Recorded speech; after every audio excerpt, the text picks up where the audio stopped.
Welcome to our dashboard filter video. Since the dashboard is the showroom of your insights, you might want to give your end users the ability to interact and work with the data so that you can make your dashboard a tool that they can use to answer specific questions. For this, we offer the global dashboard filter, the drill-through filter. Any value that is represented in your data source as a column, like client ID, country, channel, product, employee, and so on, can be used as a global filter. To create a filter, we just need to go to the Edit mode, and click Add Filter. Here we select the data source containing the column that we are looking to allow our dashboard users to filter by, and select it. For example, I will select Country.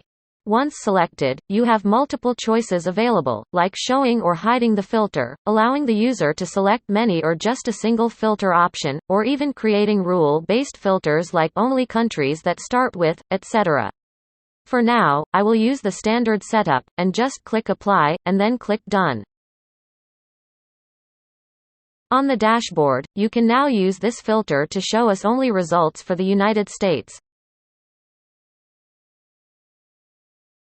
One thing to keep in mind, is that all filters as well as their values can be user-based, meaning they can be shown or hidden based on who is using the dashboard.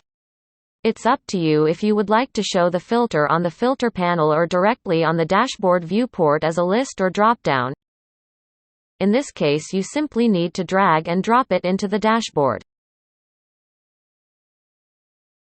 Lastly, within datapine we offer you also advanced filters options such as hierarchical filters to make filter dependent on each other or even cross-tab connected filters, to make tabs depending on each other.